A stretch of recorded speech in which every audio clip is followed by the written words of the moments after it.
बहुत सारे लोगों को दाँत लगवाना होता है तो वो पूछते हैं कि इम्प्लांट कराने में पेन तो नहीं होता है या बहुत ज़्यादा दर्द होगा या नहीं होगा। तो इन सब बहुत सारे क्वेश्चंस होते हैं उनसे जिनसे वो परेशान रहते हैं। तो मैंने सोचा क्यों ना आपको इस बारे में आज डिटेल में बताऊँ, जिससे कि आपकी परेशानी दूर हो सके और आप इस चीज़ को लेकर के बहुत कंफर्टेबली आप इलाज करा लें। तो मैं आज का वीडियो शुरू कर तो जब आपके दाँत नहीं हैं, एक दाँत नहीं है या बहुत सारे दाँत आपको लगवाने हैं और आप डेंटिस्ट के पास जाते हैं, तो आपको ऑप्शंस देते होंगे कि आप ये दाँत लगवा लीजिए, जिसमें एक आपको ऑप्शन दिया जाता होगा इम्प्लांट कराने का।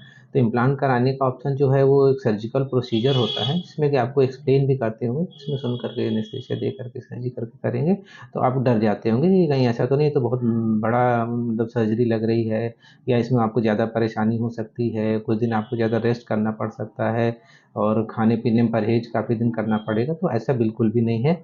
आप इसको ऐसे समझ सकते हैं कि अगर किसी ने दाँत निकलवाया हो, तो दाँत निकलवाने से भी ये आसान तरीका है, क्योंकि दाँत निकालने में क्या होता है कि दाँत कभी मजबूत होता है, टूट जाता है, फँसा होता है या आखिरी दाढ़ अगर निकालनी होती है, तो वो ज़्यादा लंबा सर्जिकल प्रोसीजर होता है।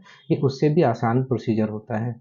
और इसको भी लोकल एनेस्थीसिया दे करके करते हैं। हमें जिस एरिया में इम्प्लांट करना होता है वहाँ पर सबसे पहले नमिंग क्रीम लगा देते हैं या स्प्रे लगा देते हैं, जिससे ऊपर की स्किन सुन्न हो जाती है और फिर उसके बाद लोकल एनेस्थीसिया देते हैं, जिससे कि आपको बिल्कुल भी परेशानी नहीं होती है और 5 मिनट में पूरा एरिया सुन्न हो जाता है। उसके बाद अपना प्रोसीजर शुरू कर देते हैं। दूसरे तरीकों में आप समझें तो जैसे आप कभी बीमार हुए हों या किसी को पैथोलॉजी वाले को सैंपल देना हो, तो वो लोग जितना प्रिक करने में पेन होता है, उससे कई गुना कम पेन होता है, क्योंकि यहाँ पे ऑलरेडी हम नमिंग क्रीम लगा चुके होते हैं और जो मुँह के अंदर की स्किन होती है वो आपके हाथ की स्किन से सॉफ्ट होती है। तो स्किन जहाँ पे ज़्यादा सॉफ्ट होगी वहाँ पे कम लगेगा, जहाँ पे टाइट होगी वहाँ पे आपको ज़्यादा दर्द महसूस होगा। तो जो पैथोलॉजी के लिए आप सैंपल देते हैं उसमें आपको ज़्यादा दर्द महसूस होता है, क्योंकि वो लोग डायरेक्ट सैंपल लेते हैं और अगर एनेस्थीसिया दे करके कर रहे हैं तो उसमें आपको बिल्कुल भी दर्द नहीं होगा।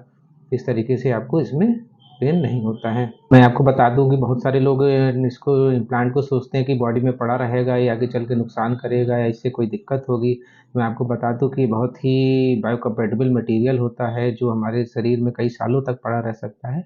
इसमें कोई दिक्कत नहीं होती है, टाइटेनियम का बना होता है और उसमें पूरी रिसर्चेज़ की गई हैं, ताकि ये हमारे शरीर में आगे चल के कोई दिक्कत ना करे। बहुत सालों तक आप इसको शरीर में ले सकते हैं, ना तो आपको एमआरआई कराने में प्रॉब्लम आएगी, ना आपको सीटी स्कैन कराने में कोई दिक्कत आएगी।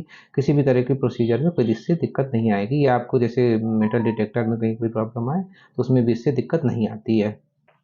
अब हमें जिस एरिया में इम्प्लांट करना होता है उस एरिया को शून्य कर देते हैं और उसके बाद कई सारे साइज़ की ड्रिल्स आती हैं। उसमें सबसे छोटी पतली वाली ड्रिल से स्टार्ट करके जिस साइज़ का हमें इम्प्लांट करना होता है उस साइज़ तक हम जा कर के उसमें ड्रिल करते हैं और उसके बाद उसको उस साइज़ का इम्प्लांट ड्रिल करने उसके बराबर की कैविटी बना करके उसे इम्प्लांट प्लेस कर देते हैं और उसके बाद उसमें सुचर दे करके उसको बंद कर देते हैं। फिर इसके बाद आपको नॉर्मल कुछ इंस्ट्रक्शंस दिए जाते हैं, कुछ मेडिसिन दी जाती हैं, जिनकी आपको फॉलो करना रहता है। अगर आपको फॉलो करते हैं तो आपको बिल्कुल भी डिस्कम्फर्ट नहीं होगा। 1-2 दिन बाद आप सब कुछ खाना-वाना खा सकते हैं। 5 दिन बाद एक बार आपको चेकअप कराना होता है और उसके बाद फिर 2-3 महीना वेट करके उस पे दाँत लग जाता है। और ये सारा प्रोसीजर पेनलेस होता है। इसमें ये डिपेंड करता है कि कितने इम्प्लांट लगने हैं, किस एरिया में लगने हैं और कौन कर रहा है, वो कितने स्किल्ड हैं और इसमें कितने स्ट्रक्चर वाइटल स्ट्रक्चर्स को भी हमको बचाना होता है। तो पूरी कॉम्प्लेक्सिटी उस पे डिपेंड करती है, ये कितना थोड़ा-सा मुश्किल होता है अगर कहीं ज़्यादा उस पे वाइटल ऑर्गन्स आ रहे हैं।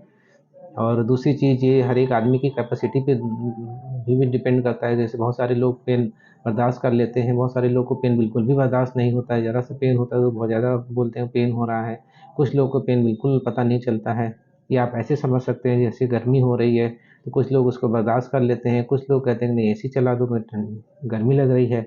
इस तरह सबकी अलग-अलग बॉडी की कैपेसिटी होती है, उस हिसाब से उसका पेन का भी वो थ्रेशोल्ड होता है, जैसे कि आपको बर्दाश्त करना रहता है। तो आप लोग बिना डरे इम्प्लांट कराइए। ये बहुत ही अच्छा नेचुरल तरीका है, जिससे कि आप खोए हुए दांतों को वापस नेचुरल दांतों की तरह पा सकते हैं। आपकी नेचुरल स्माइल अच्छी हो सकती है, आप खाने पीने में सब कुछ खा सकते हैं बिल्कुल नेचुरल दांतों की तरह। आपको कोई परेशानी नहीं होगी और सालों साल आपको कोई दिक्कत नहीं आएगी। वैसे आपको जब डेंटिस्ट चेकअप के लिए बुलाएं तो आप ज़रूर जा करके बीच बीच में उसका चेकअप कराते रहें, ताकि अगर कहीं पे भी कोई कमी आ रही है, कोई प्रॉब्लम आ रही है तो उसको वो टाइम रहते सही कर दें, जिससे कि आपकी ये परेशानी ना हो। और अगर आप तक अभी तक मेरे चैनल को सब्सक्राइब नहीं किया है, आप ज़रूर चैनल को लाइक कर लीजिए, सब्सक्राइब कर लीजिए, जिससे कि जो भी इस तरह की वीडियो बनाते हैं आपको इन्फॉर्मेशन मिलती रहे। और अपने दोस्तों में आप शेयर करिए। काफ़ी लोग कन्फ्यूजन में रहते हैं कि क्या करें। और अभी मैं इस पे अगला वीडियो बनाऊँगा कि आपको इम्प्लांट क्यों कराना चाहिए, इम्प्लांट क्या होता है। आपका वीडियो देखने के लिए बहुत-बहुत